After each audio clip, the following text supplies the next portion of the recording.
परिचय। बल क्या है? जब हम किसी वस्तु पर बल आरोपित करते हैं तो क्या होता है? जब हम किसी वस्तु को धकेलते, खींचते, उठाते या मारते हैं तो हम उसकी गति में परिवर्तन कर रहे होते हैं। गति में इस परिवर्तन के लिए बल की आवश्यकता होती है।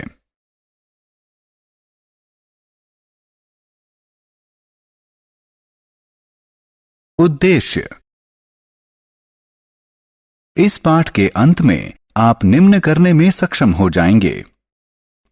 बल को परिभाषित करना, बल की विशेषताएं बताना, बल का प्रभाव समझना, संपर्क बल और असंपर्क बल के बीच विभेद करना, संपर्क बल और असंपर्क बल के प्रकार बताना, ठोस, द्रव और गैस द्वारा आरोपित दाब की विशेषताएं बताना, दाब का मनुष्य के शरीर पर प्रभाव बताना, वायु दाब को परिभाषित करना। क्या होता है जब बल टकराते हैं?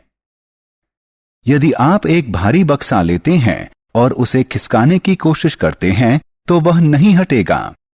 अब यदि आप किसी मित्र को बुलाकर सहायता लेते हैं और उसे उसी दिशा में खिसकाते हैं तो यह हटता है। इस प्रयोग से प्रमाणित होता है कि समान दिशा में लगाए गए बल संयुक्त हो जाते हैं। बल का प्रभाव। एक पतले रबर का गुब्बारा लीजिए और इसमें हवा भरिए। इसका आकार परिवर्तित हो जाता है। फिर इस खुले सिरे को धागे से बांधिए।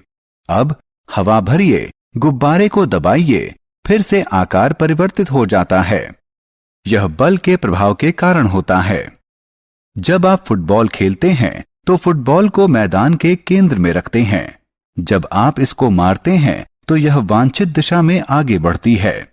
इसी प्रकार रसोई में तुम्हारी मां आटे की लोई बनाती है और उन्हें चपाती के रूप में बेलती है। इस मामले में वह लोई को चपटा बनाने के लिए बल का प्रयोग करती हैं। बल का प्रभाव। किसी वस्तु पर उचित बल आरोपित करके उसकी दिशा को परिवर्तित किया जा सकता है। उदाहरण स्वरूप, क्रिकेट में बल्लेबाज द्वारा मारी गई गेंद को जब क्षेत्र रक्षक पकड़ता है तो उसकी गति शून्य हो जाती है। और यदि आप एक गतिशील फुटबॉल को ठोकर मारते हैं तो उसकी गति बढ़ जाती है।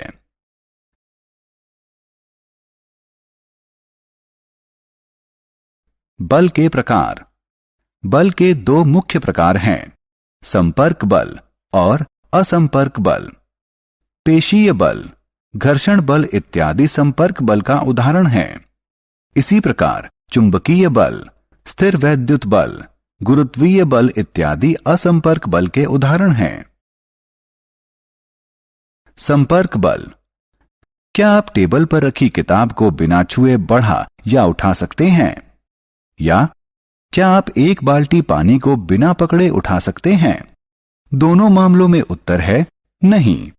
सामान्यतः किसी भी वस्तु पर बल लगाने के लिए हमें उसके संपर्क में आना पड़ता है।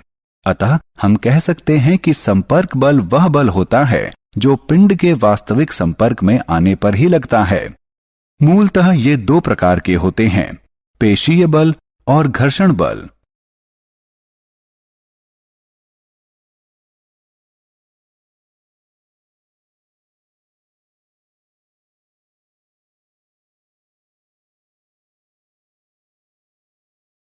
पेशीय बल।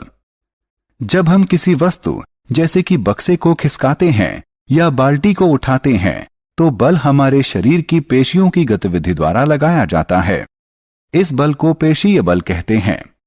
ध्यान रखें कि पेशीय बल सदैव या तो सीधे सीधे वस्तु को स्पर्श करके लगाया जाता है या फिर किसी छड़ी या रस्सी के टुकड़े की सहायता से लगाया जाता है। उदाहरण के लिए, फल या सब्जी को चाकू की सहायता से काटना, हथौड़े की सहायता से कील ठोंकना, घोड़े द्वारा गाड़ी को खींचना। घर्षण बल। क्या आप जानते हैं क्यों एक भारी बक्सा खिसकाने पर नहीं हिलता? क्यों एक लुढ़कती हुई गेंद कुछ समय बाद रुक जाती है? जब एक वस्तु किसी दूसरी वस्तु के संपर्क में गति करती है तो उनके बीच एक बल काम करता है जिसे घर्षण बल कहते हैं। ध्यान दें कि घर्षण बल सदैव सभी वस्तुओं पर लगता है और इसकी दिशा गति की दिशा के विपरीत दिशा में होती है। गतिशील वस्तु धीरे धीरे धीमी होती जाती है और घर्षण के कारण अंततः वह रुक जाती है। यह स्पष्ट होता है कि घर्षण बल सदैव किसी पिंड की दूसरे पिंड के संपर्क में होने वाली गति के प्रतिरोध में काम करता है। असंपर्क बल के प्रकार। चुंबकीय बल, गुरुत्वीय बल और स्थिर वैद्युत बल असंपर्क बल के उदाहरण हैं। क्या आप जानते हैं क्यों पत्तियां या फल पेड़ से अलग होने के बाद धरती पर गिरते हैं? यह गुरुत्वीय बल के कारण होता है। वह बल जो पृथ्वी के खिंचाव के कारण लगता है उसे गुरुत्वीय बल कहते हैं। यह असंपर्क बल का एक उदाहरण है। एक उचित दूरी पर रखे गए दो चुंबकीय ध्रुवों के बीच लगने वाले बल को चुंबकीय बल कहते हैं, जिसमें समान ध्रुव एक दूसरे को विकर्षित करते हैं और विपरीत ध्रुव एक दूसरे को आकर्षित करते हैं। एक चुंबक दूसरे चुंबक पर बिना संपर्क में आए बल आरोपित कर सकता है। अतः चुंबक द्वारा आरोपित बल असंपर्क बल का एक उदाहरण है। क्या आप जानते हैं जब हम किसी ट्यूब को सूखे कपड़े से रगड़ते हैं और किसी धागे के पास ले जाते हैं तो धागा ट्यूब की तरफ आकर्षित होता है? ऐसा इसलिए होता है क्योंकि जब हम ट्यूब को सूखे कपड़े से रगड़ते हैं तो ट्यूब पर विद्युत आवेश उत्पन्न हो जाता है। इसे स्थिर वैद्युत आवेश कहते हैं। यह भी असंपर्क बल का एक उदाहरण है।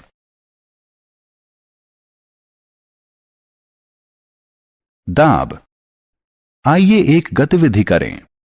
लगभग समान आकार के 5 लकड़ी के डिब्बे लीजिए। उन्हें भारी बनाने के लिए उसमें लोहे के टुकड़े भर दीजिए। इन डिब्बों को लकड़ी के एक टेबल पर अलग अलग रख दीजिए। इन डिब्बों द्वारा टेबल पर आरोपित दाब बल देखिए। आप देखेंगे कि टेबल सामान्य ही रहता है और यह बक्सों के भार के दाब बल से अप्रभावित रहता है। अब इन्हीं डिब्बों को टेबल के बीच में एक के ऊपर एक रखिए। अब इसका प्रभाव देखिए। इस प्रकार रखने पर टेबल डिब्बों के भार से या तो मुड़ जाता है या टूट जाता है। क्या आप अनुमान लगा सकते हैं कि ऐसा क्यों हुआ? यद्यपि दोनों स्थितियों में लगाया गया बल समान था, फिर भी पहली स्थिति में इसका प्रभाव अल्प था और दूसरी स्थिति में टेबल मुड़ गई। इस गतिविधि से प्रमाणित होता है कि बल और इसका प्रभावी क्षेत्रफल दोनों महत्वपूर्ण हैं। जिस क्षेत्रफल पर बल आरोपित किया जाता है वह जितना छोटा होगा इसका प्रभाव उतना ज्यादा होगा और इस अवधारणा को दाब कहते हैं। हम कह सकते हैं कि दाब बल से संबंधित है।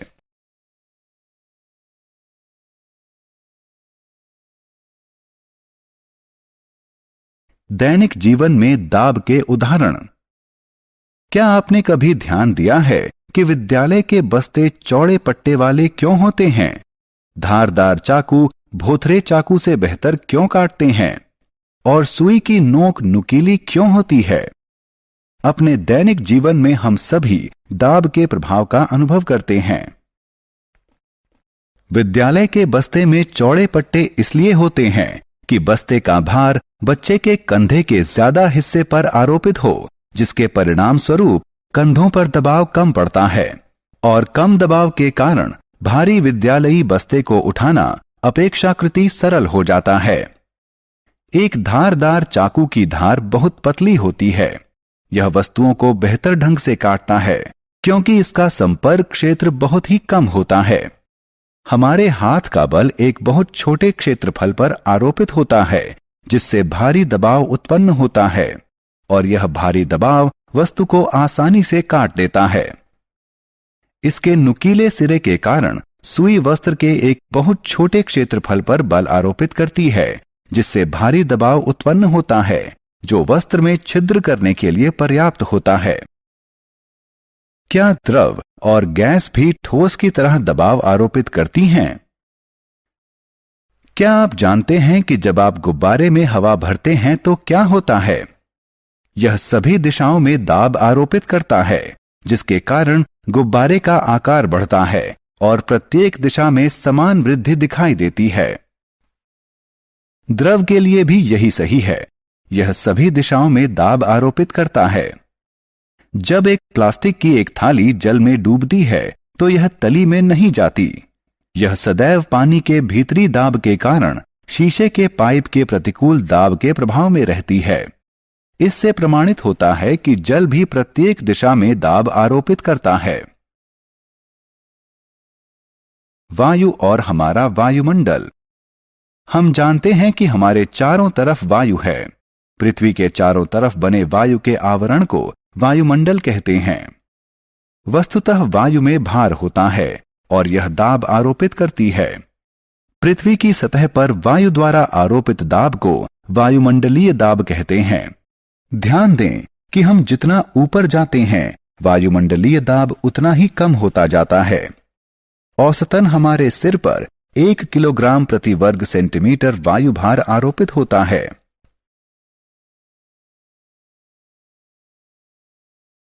वायुमंडलीय दाब का दैनिक जीवन में अनुभव। अपने दिन प्रतिदिन के जीवन में हम वायुमंडलीय दाब के कई अनुभव करते हैं। कुछ सामान्य उदाहरण हैं: पाइप की सहायता से कोल्ड ड्रिंक पीना, किसी द्रव में सिरिंज की नोक डालना या स्याही वाली कलम में स्याही भरना। क्या आप जानते हैं कि जब आप कोल्ड ड्रिंक की चुस्की लेते हैं तो क्या होता है? पाइप के भीतर का वायु दाब कम हो जाता है और ड्रिंक के सतह का वायु दाब ड्रिंक को हमारे मुंह तक पहुंचाने के लिए पाइप के अंदर धकेलता है।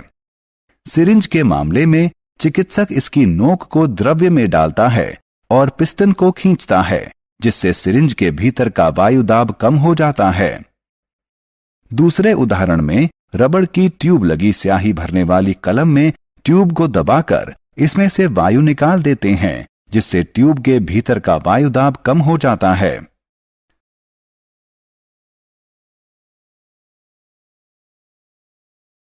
सारांश। आइए हमने जो कुछ सीखा है उसे संक्षेप में दोहराएं। बल एक खिंचाव या धक्का है जिससे पिंड की गति में परिवर्तन होता है। बल किसी वस्तु का आकार परिवर्तित कर सकता है, किसी वस्तु की स्थिति परिवर्तित कर सकता है, किसी गतिशील वस्तु की गति की दिशा परिवर्तित कर सकता है और किसी गतिशील वस्तु की गति बढ़ा सकता है। बल दो प्रकार के होते हैं: संपर्क बल और असंपर्क बल। पेशीय बल और घर्षण बल संपर्क बल के उदाहरण हैं। गुरुत्वीय बल, स्थिर वैद्युत बल और चुंबकीय बल असंपर्क बल के उदाहरण हैं।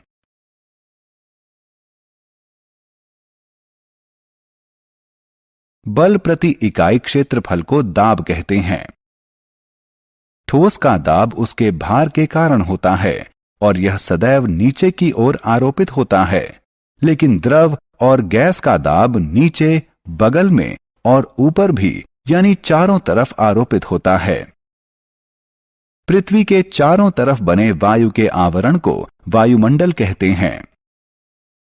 पृथ्वी के सतह पर आरोपित होने वाले वायु के दाब को वायुमंडलीय दाब कहते हैं।